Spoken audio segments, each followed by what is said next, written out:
मोदी सरकार 3.0 के 100 दिन पूरे होने पर गृह मंत्री अमित शाह प्रेस कॉन्फ्रेंस के जरिए सरकार का रिपोर्ट कार्ड पेश कर रहे हैं। दीर्घायु के लिए प्रभु प्रार्थना कर रही है। मैं और अश्विनी जी भी वो प्रभु प्रार्थना के साथ अपने आप को संबद्ध करते हैं। मित्रों, आज की प्रेस वार्ता मोदी जी की तीसरी सरकार के पहले 100 दिन के कामकाज पर आपको सूचना देने के लिए बुलाई गई है।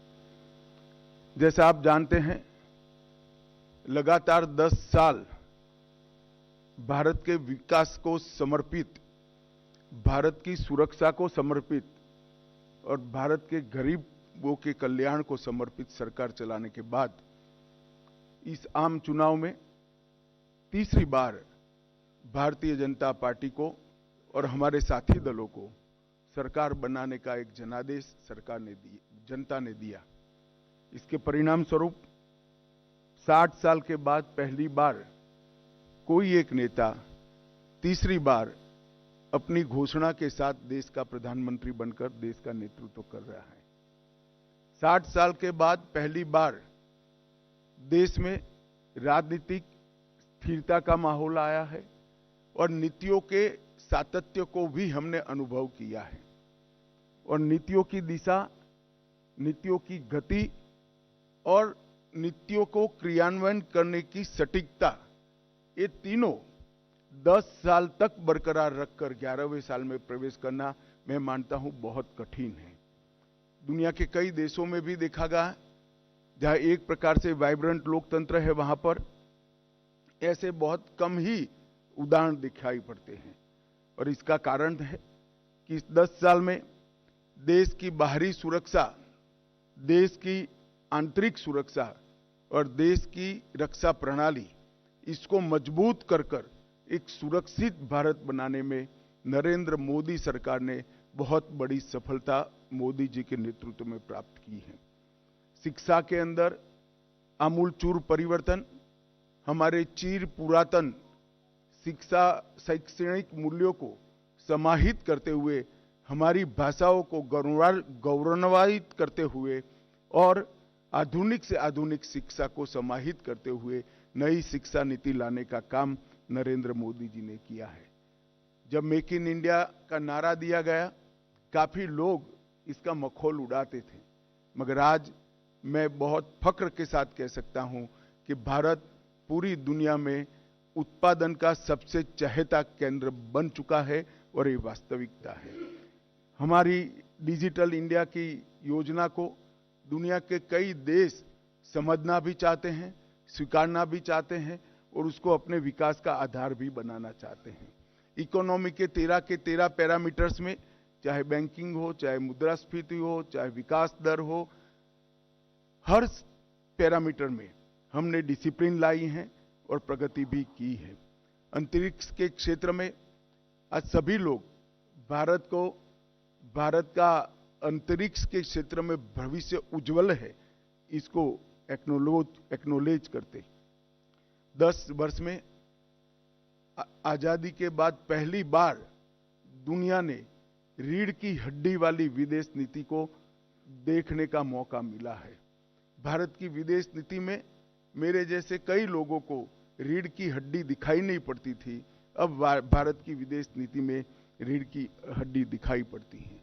10 साल में देश के 60 करोड़ गरीबों को एक ही 10 साल में घर, शौचालय, गैस, पीने का पानी, बिजली, 5 किलो मुफ्त अनाज और 5 लाख तक की स्वास्थ्य की सुविधाएं देने का काम नरेंद्र मोदी जी ने किया है और हमें लक्ष्य लेकर चले हैं कि अगली बार जब चुनाव में जाएंगे, इस देश में कोई व्यक्ति घर बगैर का नहीं होगा। युवाओं के लिए ढेर सारे मौके तराशे गए हैं। आज भारत का युवा भारत के नए प्लेटफॉर्म पर खड़ा होकर विश्व के युवा के साथ दो हाथ।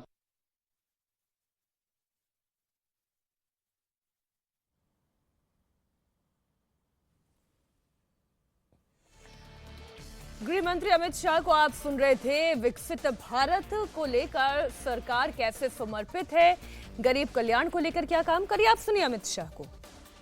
किसान की माली हालत भी सुधरेगी।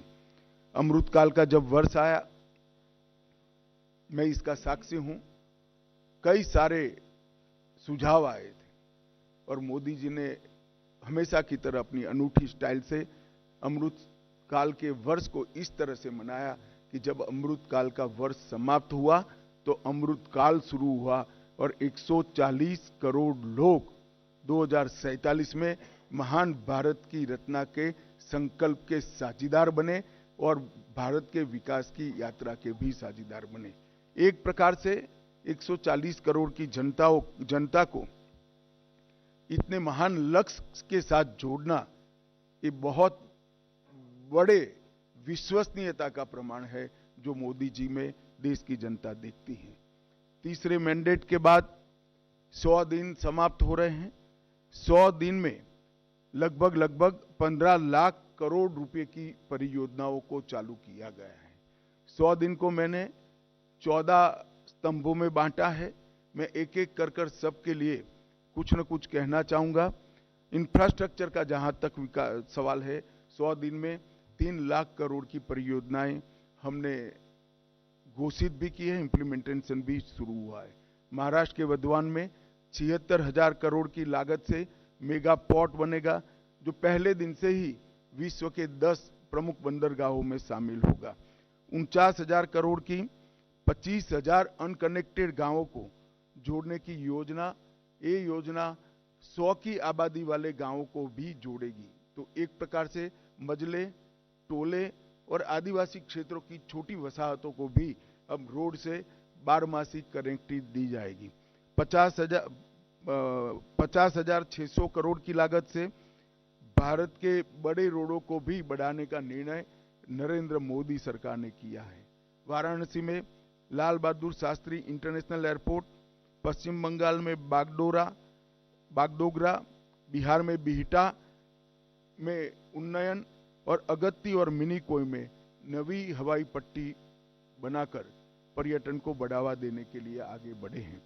बेंगलोर मेट्रो के phase 3, Pune metro, Thane integral ring metro और कई सारे मेट्रो के प्रोजेक्ट भी हमने इस 100 दिन में आगे बढ़ा है। किसानों को और कृषि का जहां तक सवाल है, 70वीं किस्त प्रधानमंत्री किसान सम्मान योजना की 9.5 करोड़ किसानों को 20,000 करोड़ रुपया वितरित किया गया और अभी तक कुल 12 करोड़ 33 लाख किसानों को 3 लाख करोड़ रुपया वितरित किया गया है। खरीफ फसलों का एमएसपी बढ़ाया गया है। मैं एमएसपी पर जरूर कहना चाहूंगा कि आप लोग भी आंकड़ों का अध्ययन करिएगा। यूपीए सरकार और कांग्रेस की राज्य सरकारों से कई गुना ज्यादा एमएसपी की खरीदी भारतीय जनता पार्टी की नरेंद्र मोदी सरकार ने की है, हमारी एनडीए सरकार ने की है। यही बताता है कि ये सरकार किसानों के हितों को समर्पित है। मक्के से इथेनॉल के उत्पादन के लिए सहकारी चीनी मिलों के इथेनॉल उत्पादक इकाइयों का मल्टीफीड इथेनॉल इकाइयों में रूपांतरण किया गया है। अब वो न केवल गन्ने के रस से, मक्के से भी इथेनॉल उत्पादन कर पाएंगे। तो जिस वक्त देश में चीनी की जरूरत होगी तब गन्ने का रस का उपयोग नहीं होगा, मक्के का उपयोग होगा, और चीनी ज्यादा होगी तब चीनी के रस से इथेनॉल बनेगा। हमने प्याज और बासमती चावल की न्यूनतम निर्यात मूल्य एमईपी को हटा दिया गया है। प्याज पर निर्यात शुल्क 40% से 20% करा है और एग्रीश्योर नाम का एक नया फंड लॉन्च करने का भी हमने काम किया है। मध्यम वर्ग को भी इस 100 दिनों में कई सारी राहत दी गई है। टैक्स राहत, 7 लाख तक की आय पर अब कोई टैक्स नहीं लगेगा। 1 रैंक 1 पेंशन का तीसरा संस्करण लागू कर दिया गया है और 3 करोड़ घर प्रधानमंत्री आवास योजना के तहत स्वीकृत किए गए हैं। शहरी योजना के तहत 1 करोड़ घर और ग्रामीण इलाकों में 2 करोड़ घर। प्रधानमंत्री सूर्यघर मुफ्त बिजली योजना एक प्रकार से 24 के बीच 2024 के बीच 2.5 लाख से ज्यादा घरों में सौर ऊर्जा का सिस्टम अब तक लग चुका है। एक अनूठी योजना है जिससे मध्यम वर्ग के परिवारों का बिजली का बिल तो मुफ्त हो ही जाता है, साथ में सौर ऊर्जा के हमारे लक्ष्य की पूर्ति के लिए भी वो कंट्रीब्यूट करते हैं। पीएम ई बस सेवा एनवायरमेंट फ्रेंडली सिस्टम तैयार करने के लिए लगभग 3400 करोड़ की सहायता से हमने पीएम ई बस सेवाओं की स्वीकृति दी है और स्टार्टअप को वित्तीय राहत और इनोवेशन को बढ़ावा देने के लिए स्टार्टअप पर 31% का बोझ डालने वाले एंजल टैक्स को समाप्त करने का भी निर्णय भारतीय जनता पार्टी की सरकार ने दिया है। National industrial corridor development program के तहत 12 इंडस्ट्रियल जोन बनाए जाएंगे। जो 12 इंडस्ट्रियल जोन बनाए जाएंगे वो कहीं न कहीं बड़े नेशनल हाईवे से लिंक होंगे, इसके आसपास होंगे। ये national industrial corridor development program के तहत 12 इंडस्ट्रियल जोन देश के हर क्षेत्र में बनाने का हमने निर्णय किया है। सबसे महत्वपूर्ण निर्णय मध्यम वर्ग के लिए मुद्रा ऋण की सीमा 10 लाख से बढ़ाकर 20 लाख कर दी गई है। पुराने ऋण का जिन्होंने सफलतापूर्वक भुगतान किया है वो सभी को इसका फायदा मिलेगा। एमएसएमई के लिए क्रेडिट गारंटी स्कीम शुरू की गई। छोटे व्यापारियों और छोटे उद्यमियों को बिना गारंटी से इससे ऋण मिल पाएगा और उनके व्यापार को नई सरलता और सामर्थ्य दोनों मिलेगा। सशक्त युवा ये किसी भी देश के विकास की प्राथमिक शर्त है। 2 लाख करोड़ के पीएम पैकेज की घोषणा हमने की है, जो 5 साल में 4 करोड़ 10 लाख युवाओं को इसका लाभ पहुंचने वाला है। 1 करोड़ युवाओं को टॉप कंपनी में इंटर्नशिप के अवसर, अलाउंस और एक मुश्त सहायता राशि देने का भी निर्णय हमारी सरकार ने किया है। केंद्र सरकार ने भी लगभग कई हजार नियुक्तियों की घोषणा की है। कैपिटल एक्सपेंडिचर को बढ़ाकर 11,11,000 करोड़ तक पहुंचाना ये अपने आप में एक मील का पत्थर है। इससे कई युवाओं को रोजगारी के नए अवसर पैदा होंगे और हमारा इंफ्रास्ट्रक्चर भी मजबूत होगा। पीएलआई स्कीम और 12 इंडस्ट्रियल जोन के विकास से भी तजज्ञ युवाओं की नौकरियों का सृजन होगा। स्टार्टअप और एमएसएमई के लिए जो वित्तीय प्रोत्साहन हमने दिया है वो भी युवाओं के लिए कारगर साबित होने वाला है। दीनदयाल अंत्योदय योजना के तहत 10 करोड़ से अधिक महिलाओं को संगठित कर 90 लाख से अधिक स्वयं सहायता जूथ बनाए गए हैं और लखपति दीदी योजना के तहत 11 लाख नई लखपति दीदियों को ये 100 दिन में प्रमाण पत्र दिया गया है। 1 करोड़ से अधिक लखपति दीदियां प्रतिवर्ष 1 लाख रुपया सालाना कमाई कर रही हैं।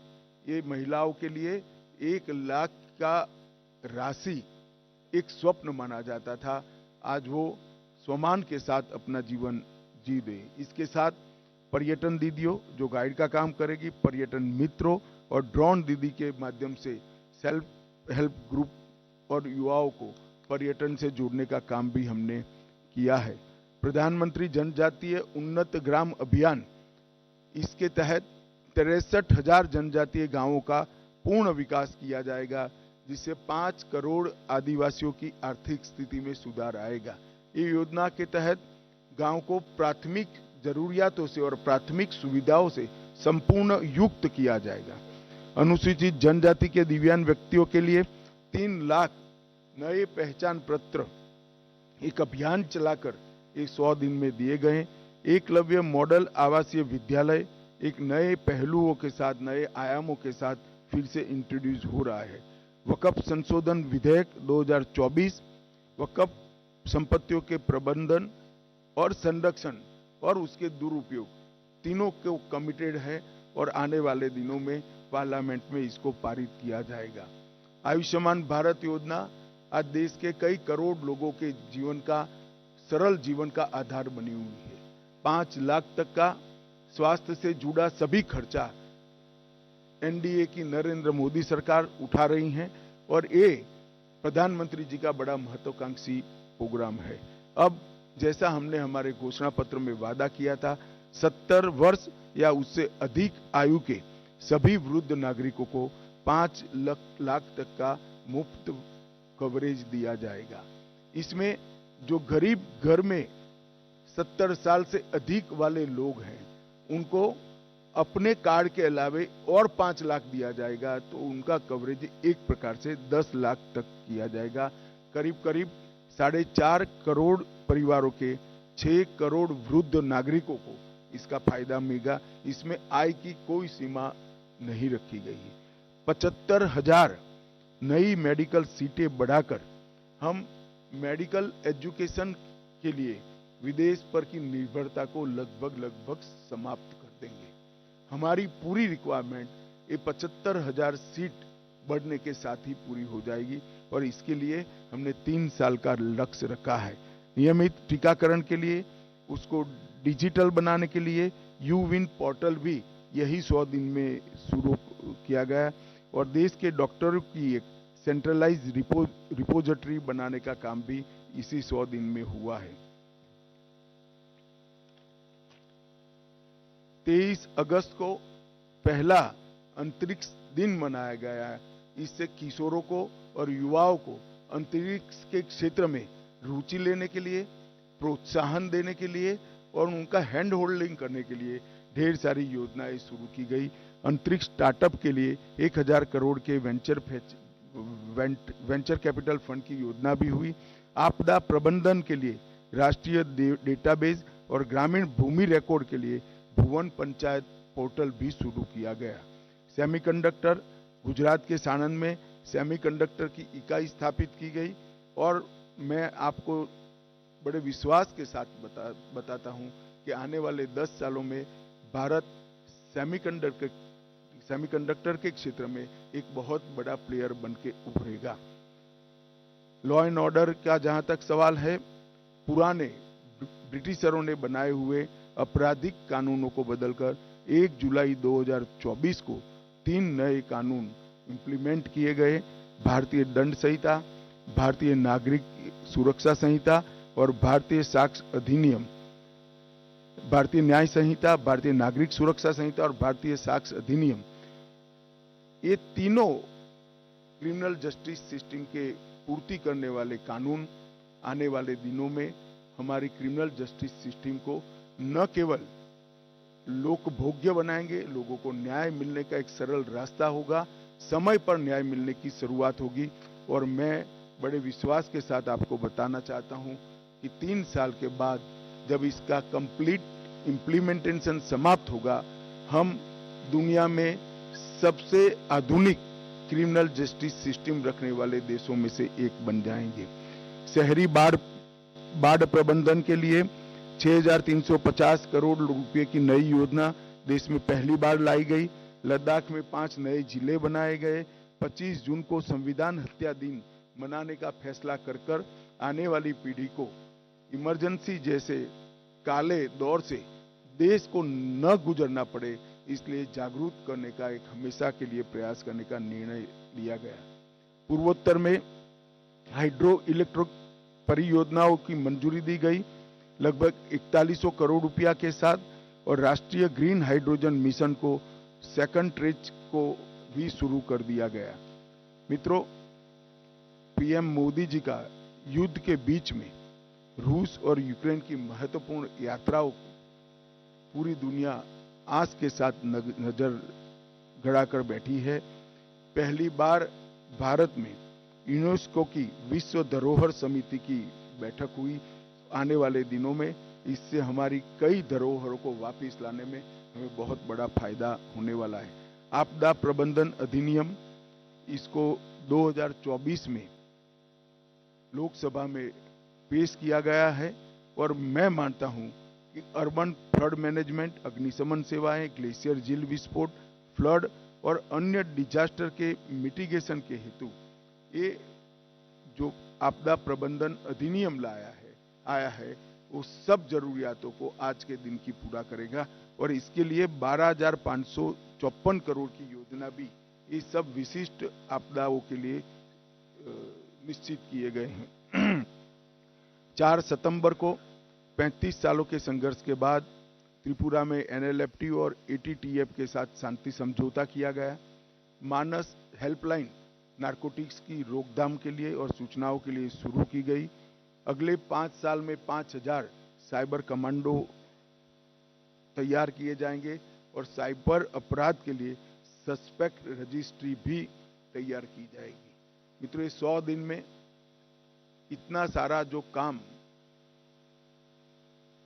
उसको अंजाम देने में सफलता मिली है, उसका कारण है जब हम चुनाव में गए, राजनीतिक पार्टियां और चुने हुए प्रतिनिधि तो चुनाव में गए थे, परंतु मोदी जी ने चुनाव के 6 महीने पहले ही ब्यूरोक्रेसी को एक काम दिया था कि पाइपलाइन में जितनी भी चीजें पड़ी है, जो भी नई सरकार आएगी उसके लिए समाप्त कर कर रखे, जिससे देश के विकास के गति में बाधा न उत्पन्न हो। इसी का परिणाम है कि ये लगभग लाखों करोड़ों के काम 100 दिन के अंदर ही हम कैबिनेट तक की पूरी प्रोसीजर और कई जगह तो टेंडरिंग भी समाप्त कर चुके हैं।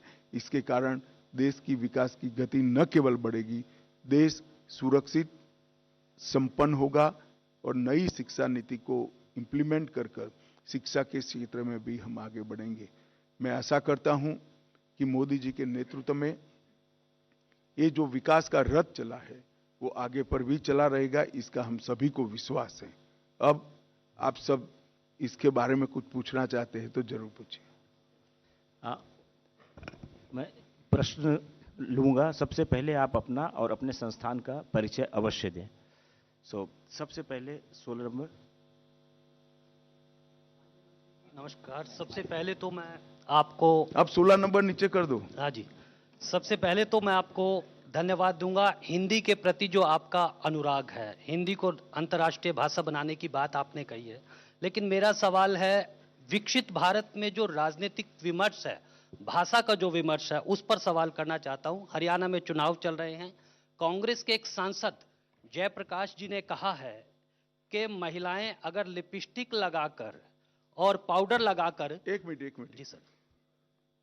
भाई, मैं रोज आपके लिए उपलब्ध हूं। आज के प्रेस कॉन्फ्रेंस का विषयांतर न हो, इसके लिए मेरे आपसे सबसे विनंती है कि 100 दिन में अगर कोई सवाल हो तो जरूर करिए। हाँ सर। रुचि न हो तो उत्पन्न करके भी करिए। नहीं सर, रुचि है सर, रुचि है। भाषा के विमर्श पे है। भाषा का जो विमर्श है विकसित भारत में कितना सार्थक होगा। केंद्रीय मंत्री रवनीत बिट्टू जी ने प्रतिपक्ष के नेता राहुल गांधी को आतंक। आप पॉलिटिकल सवाल की दिशा में न जाइए, मैं दृढ़ता से नहीं जवाब दूंगा। बार बार कहना पड़े अच्छा नहीं लगता है। जहां तक भाषा का सवाल है, मैं स्पष्ट कर देता हूं, हमारी सरकार मानती है कि कोई भी देश अपनी स्थानीय भाषाओं को समाप्त कर कर विकास नहीं कर सकता है। स्थानीय भाषाओं के साथ हमारा इतिहास, हमारी संस्कृति और हमारी परंपराएं जुड़ी हुई है। इसलिए नई शिक्षा नीति में हमने प्राथमिक शिक्षा स्थानीय भाषाओं में हो, इस पर बड़ा आग्रह किया है।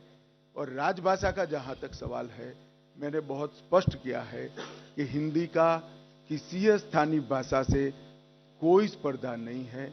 राजभाषा विभाग ही अब एक ऐसा पोर्टल लेकर आएगा, किसी भी भाषण का, किसी भी लेख का, किसी भी आलेख का कुछ सेकंडों में ही संविधान की 8वीं सूची की सभी भाषाओं में भाषांतर कर देगा। धन्यवाद सर। 67। सर, मैं शैलेश यादव हूँ, ANI न्यूज़ एजेंसी से। सर, आयुष्मान भारत के बारे में मेरा ये सवाल है। अभी सरकार ने जो है 70 साल और 70 साल से ऊपर के लोगों के लिए को उसमें शामिल करा है। तो सर, मेरा ये सवाल है कि क्या सरकार की कोई ऐसी योजना है कि मिडिल और लोअर मिडिल क्लास को भी इस योजना में शामिल किया जाए? मैं समझ नहीं पाया। आयुष्मान भारत में सर क्या लोअर और लोअर मिडिल क्लास को भी शामिल करने की योजना है? जो 70 साल के ऊपर के जितने वरिष्ठ नागरिकों को 5 लाख तक की सुविधाएं देनी है, उसमें हमने आय की कोई सीमा नहीं रखी। कोई भी व्यक्ति को ये फायदा मिलने वाला है। देश के सभी 70 साल से वरिष्ठ नागरिकों को फायदा मिलेगा। तो स्वाभाविक रूप से मध्यम वर्ग और उच्चतर मध्यम वर्ग, और कोई लेना चाहे ना चाहे मुझे मालूम नहीं है, मगर कोई करोड़ोंपति भी लेना चाहे तो वो एंटाइटल होगा। 255